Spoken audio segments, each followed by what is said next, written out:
और इस वक्त की बहुत बड़ी खबर, मैं सीधा पॉइंट पे आना चाहता हूं।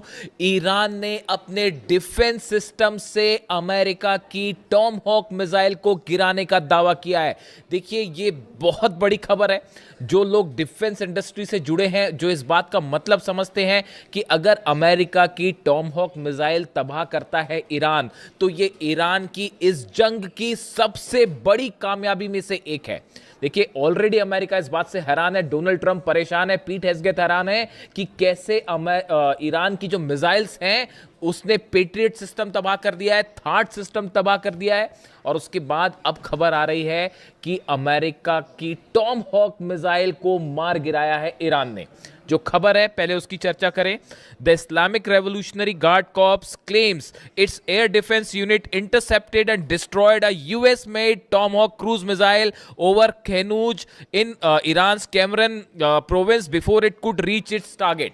ईरान ने यह दावा किया है जो केरमनशाह प्रोविंस है वहां पर एक टॉमहॉक मिसाइल दागी गई थी जिसे ईरान के डिफेंस सिस्टम ने तबाह कर दिया है। According to press TV, the missile was detected, tracked and neutralised by Iran's air defence unit during ongoing US military strikes. जो खबरें ईरान में हैं, ईरान का जो प्रेस ये दावा कर रहा है कि इस मिसाइल को डिटेक्ट किया गया, डिफेंस मिसाइल फायर की गई और इसे डिस्ट्रॉय कर दिया गया हवा में। देखिए, टॉम हॉक वो मिसाइल है जो अमेरिका की सबसे डेडली क्रूज मिसाइल मानी जाती है। और जब इस तरह की खबरें आ रही थी कि यूक्रेन में टॉम हॉक मिसाइल तैनात होने वाली हैं, तो पुतिन ने जो है वो हाहाकार मचा दिया था कि अगर यहां पर आई तो मैं हमला कर दूंगा सीधा यूरोप पे। यहां तक धमकी दे दी थी उन्होंने। अब ऐसे में आप देखिए, ईरान का ये दावा है टॉम हॉक मिसाइल गिराने का। आप एक बार, अगर टॉम हॉक मिसाइल इतना अहम क्यों है ये पूरा मामला, अगर आप टॉम हॉक मिसाइल्स की जो फीचर्स हैं उस पर डिस्कशन करें। एक तो ये अपने साथ करीब 500 किलो तक का वॉरहेड लेके जा सकती है, यानी 500 किलो तक का बॉम्ब अपने साथ लेके जो है वो ट्रैवल कर सकती है। इसकी स्पीड करीब 900 किलोमीटर प्रति घंटा है, इसकी रफ्तार है। ये बेहद कम ऊंचाई पर उड़ती है, क्रूज मिसाइल है, यानी महज कुछ मीटर ऊपर जमीन पर उड़ती है। इसकी वजह से इसे डिटेक्ट करना, डिस्ट्रॉय करना बेहद मुश्किल होता है। इसीलिए इसे डिटेक्ट करना बहुत बड़ा चैलेंज है। और टॉम हॉक मिसाइल्स के डिटेक्ट करने के बहुत ही कम एग्जांपल्स मिलेंगे अगर आप उसको सर्च भी करेंगे तो। इसमें नेविगेशन सिस्टम है, जीपीएस है, टेरेन मैपिंग है, डिजिटल मैप है, मैचिंग, ये सब जो टेक्नोलॉजीज हैं, terrain counting, matching, telecom technologies, ये इसको बेहद आधुनिक बनाती है। ये अपना रास्ता बदल सकती है, अपने टारगेट को खोज के हिट कर लेगी। यानी देखिए, ये ऐसी चीज़ है टॉमहॉक मिसाइल जो सबसे एडवांस मिसाइल्स में से एक है। अमेरिका की खास तौर पर जब शॉर्ट डिस्टेंस टारगेट की बात होती है, हम अभी आईसीबीएम की बात नहीं कर रहे या बैलिस्टिक मिसाइल्स की बात नहीं कर रहे हैं, ये जो शॉर्ट रेंज मिसाइल्स है जो कम डिस्टेंस से फायर की जाती है, इसमें बहुत ही ज़्यादा ये सटीक मानी जाती है। अब देखिए, ऐसे हालात में एक तो इसको बनाने में बहुत वक्त लगता है, करीब 2 साल लग जाते हैं एक मिसाइल बनाने में, और 34 करोड़ के करीब इसका खर्चा आता है, जो इसकी जो जानकारियाँ हैं।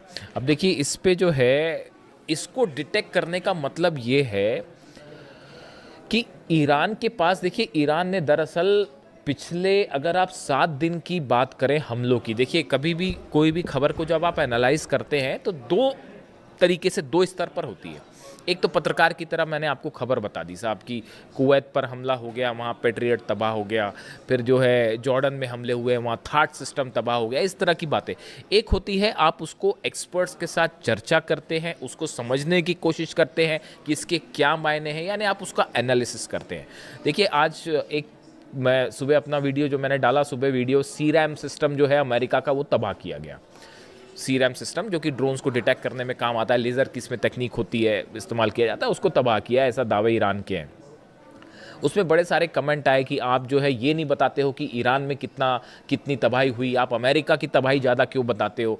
मैं इसका एक जवाब देना चाहता हूँ। देखिए, आप अगर मीडिया को देखेंगे तो आपको बड़ी आसानी से ये डिटेल्स मिल जाएंगे कि ईरान में कहाँ हमला हुआ है, ईरान में क्या तबाह हुआ है, ये बताने वाले आपके पास बहुत सारे सोर्स हैं। लेकिन अमेरिका में कितना नुकसान हुआ है, इजराइल में, ये बताना एक तो बड़ा चैलेंजिंग काम है। देखिए, ये दावे करना बहुत ही, इसमें आपको मेहनत लगेगी, रिसर्च लगेगी, आपके सोर्सेज मजबूत होने चाहिए। तभी आप ये काम कर सकते हैं। इसीलिए हम एक कोशिश करते हैं कि आप तक वो खबर पहुंचाएं जो साधारण इजीली आप तक नहीं पहुंच पा रही है। दूसरी चीज़ ये है कि ईरान के जो हमले होते हैं अमेरिकन बेसिस पे या इजराइल में या मिडिल ईस्ट में, यहाँ से खबरें निकालना बड़ा मुश्किल हो जाता है, क्योंकि मीडिया कवरेज पर बैन लग जाती है इन देशों में कि आप जो है वो मीडिया कवर नहीं कर सकते। आप चाहे सऊदी अरब की बात कर लें, चाहे आप यूएई की बात कर लें, सब जगह निर्देश हो जाता है कि भाई इसको कवर मत करिए। इसी तरह का हाल जो है वो कुवैत में भी है, इजराइल से तस्वीरें बाहर आती नहीं है। तो इन हालात में यहाँ से खबरें निकालना बड़ा मुश्किल होता है, लेकिन उसके बावजूद हम ये कोशिश करते हैं। इसीलिए ज़्यादा खबरें ये होती हैं कि ईरान ने कितना नुकसान पहुंचाया, बात नंबर 1। बात नंबर 2, कई बार आप सिर्फ खबर ही नहीं बताते हो, आपको स्टैंड भी लेना पड़ता है कि क्या चीज़ सच है, क्या चीज़ सही है, क्या चीज़ गलत है। अगर 168 बच्चियों पर टॉमहॉक मिसाइल से हमला होगा तो उसकी आलोचना भी होगी। वो मैं सिर्फ खबर ही नहीं दूंगा, उसकी आलोचना भी करूंगा, और जितनी हो सकती है उतनी करूंगा, क्योंकि आप सिर्फ हर बार सिर्फ एक खबर देने तक सीमित नहीं रह सकते। आपको ये भी बताना होगा कि क्या चीज़ सही हो रही है। अगर बच्चे मर रहे हैं फिलिस्तीन में तो उसको बोला जाएगा कि ये जेनोसाइड है साहब। अगर छोटे छोटे बच्चे मर रहे हैं, 30,000 बच्चों को अगर फिलिस्तीन में भूखा मार दिया जाए तो वो सिर्फ खबर बताने तक कम से कम मैं तो सीमित नहीं रहूंगा, मैं ये भी बताऊंगा कि ये जेनोसाइड है और इसकी आलोचना की जानी चाहिए। ठीक है, तो ये भी बात होती है। दूसरा, आप जब खबरें निकालते हैं वो आपको पता ही है। देखिए, मैं इस बारे में कुछ नहीं कहना चाहता। ये इस वॉर के दौरान की करीब 20 से 25 खबरें ऐसी हैं जो हमने प्रिडिक्ट की और वो बिल्कुल सही हुई। जिस दिन अली खामेनी साहब पर अटैक हुआ था, इस तरह की चर्चाएं शुरू हो गई थी कि बस अब तो हार गया ईरान, अब तो हार गया ईरान। हिंदुस्तान में शायद इकलौता हमारा पॉडकास्ट है जिसमें हमने ये कहा था कि आप जंग करके देख लीजिए, ईरान कभी नहीं हारेगा। 5 महीने बाद आप कहाँ खड़े हैं देख लीजिए। हकीकत जानना चाह रहे हैं आप? थार्ड सिस्टम के ऊपर मिसाइल गिरी है, चेक कर लीजिए जाके। तस्वीरें आएंगी बाहर जब आएंगी सैटेलाइट से, ये मैं दावा कर रहा हूं आपको। थार्ड सिस्टम के ऊपर मिसाइल गिरी है। पेट्रियट सिस्टम 3 जगह तबाह हुए हैं। मुझसे कोई कह रहा था कि आप बार बार पेट्रियट, भाई साहब कुवैत में अलग पेट्रियट सिस्टम तबाह हुआ है, बहरीन में अलग तबाह हुआ है, जॉर्डन में तबाह हुआ है। जॉर्डन में तो जहां लगा था ना पेट्रियट सिस्टम, उसके ऊपर खुर्रमशहर 4 मिसाइल गिरी है। पता कर लीजिएगा जाके, अभी दावे आएंगे। 30 प्लेन पिछली बार गिरने की हमने बात कही थी, निकले 42 प्लेन्स गिर गए थे। और इस बार भी अभी बार बार हम कह रहे हैं कि जॉर्डन में बड़ा नुकसान हुआ है। F-15 एक गिरने की और एक जलने की बात आ रही है, अभी आप देखते जाइए। अभी जब इस सीनेट कमेटी बैठेगी और 6 महीने बाद बताएगी कि जॉर्डन के बेस पर क्या हुआ, कुवैत के बेस पर क्या हुआ, बहरीन के बेस पर क्या हुआ, तब पता चलेगा। लेटेस्ट जो अपडेट आ रही है कि कुवैत में जो है वो कुवैत की सेना का एक मिलिट्री का बेस है, उसके ऊपर ईरान ने हमला किया है। लेटेस्ट जानकारी बता रहा हूं मैं आपको। कुवैत में मिलिट्री बेस पर अटैक हुआ, लेकिन वो मिलिट्री बेस ऑपरेट अमेरिका कर रहा था, सैनिक अमेरिका के थे, वॉरहेड्स वहां पे जितने भी युद्ध से जुड़ी चीजें थी वो अमेरिका की थी। उसके ऊपर सीधा स्ट्राइक हुई है, मिलिट्री सेंटर के ऊपर सीधा कुवैत पे स्ट्राइक हुई है। और ईरान का दावा है बड़ी संख्या में वहां भी सोल्जर्स घायल हुए अमेरिका के। अब ये बातें कोई स्वीकार करेगा नहीं, लेकिन निकल के आती हैं, तो आपको ये सब चीजें कैलकुलेट करनी पड़ेगी कि भाई कैसे हुआ। इसीलिए ये टॉमहॉक मिसाइल वाला जो है, देखिए, अगर आपने टॉमहॉक मिसाइल मार के गिरा दी, मान लीजिए अगर ये खबर सच है जो ईरान दावे कर रहा है, ईरान के दावे जो हैं कि भाई हमने टॉमहॉक मिसाइल गिरा दी। अब अगर टॉमहॉक मिसाइल गिरा दी और अगर ये खबर सही निकल जाती है, तो आपको फिर ईरान के उन दावों को भी मारना पड़ेगा कि साहब थार्ड उड़ा दिया है और पेट्रियट उड़ा दिया है।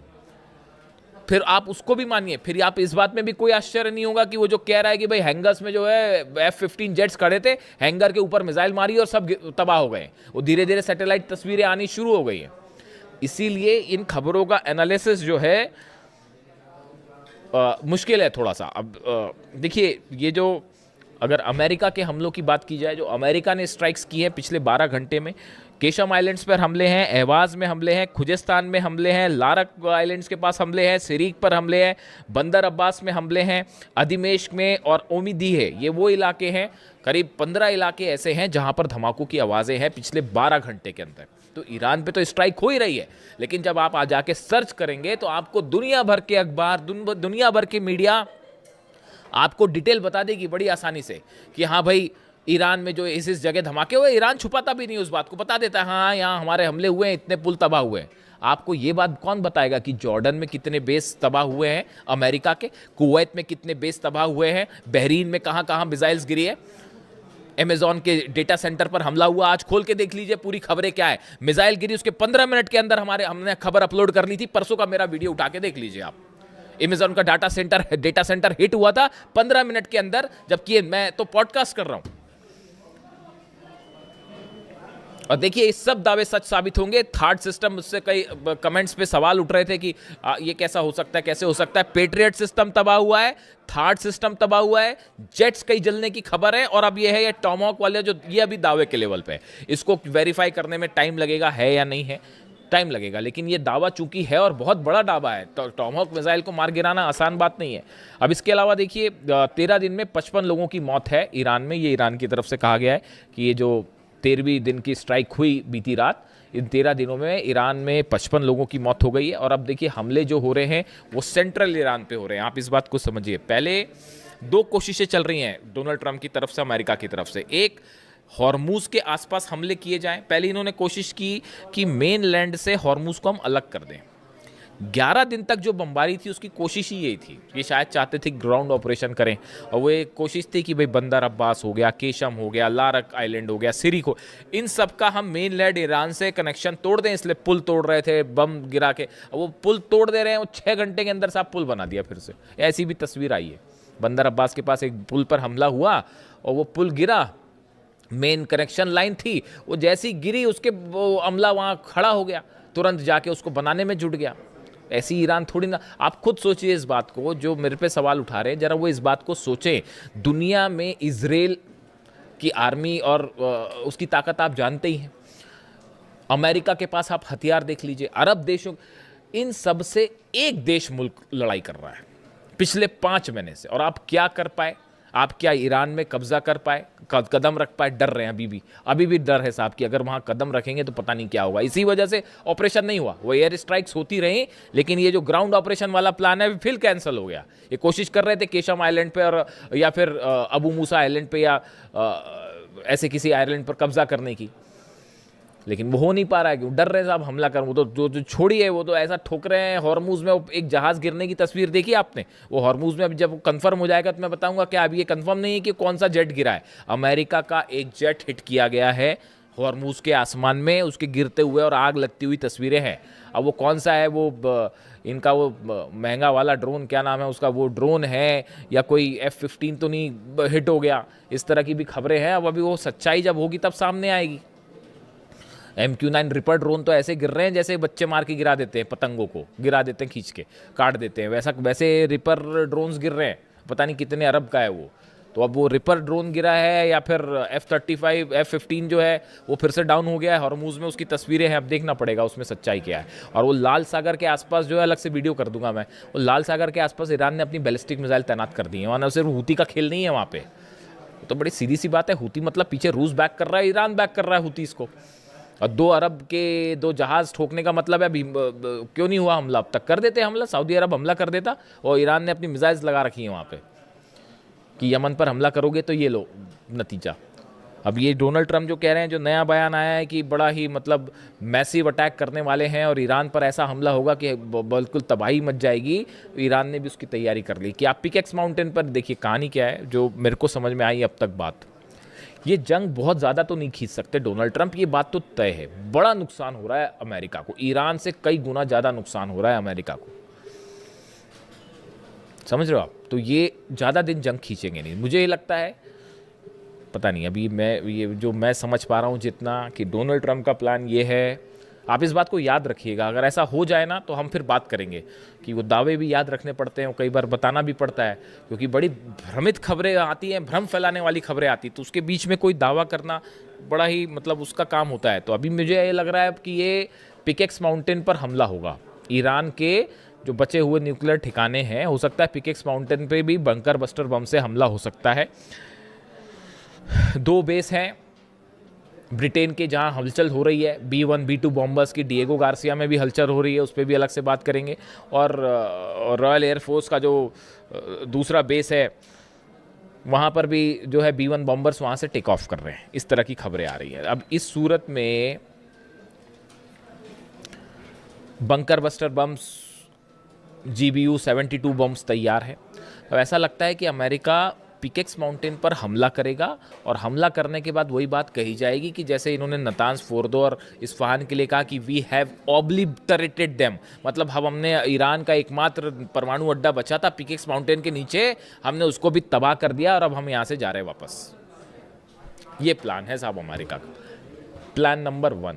और प्लान नंबर 2 है बड़ी जंग करी जाए, लंबी जंग करी जाए, लेकिन इसकी बहुत बड़ी कीमत चुकानी पड़ेगी डोनाल्ड ट्रंप को। अब वो हिम्मत कर पाएंगे नहीं कर पाएंगे वो आप जानो। ईरान तो तैयार खड़ा है, ईरान कह रहा है आप आइए हमला कर लीजिए, 2 करना है कर लीजिए। आपने 28 तारीख को वो कर दिया है जिसके बाद ईरान के अंदर से डर खत्म हो चुका है। अली खामनी साहब को आपने असैसिनेट करके ईरान की 9 करोड़ जनता को आपने अली खामनी बना दिया है। हकीकत सिर्फ ये है।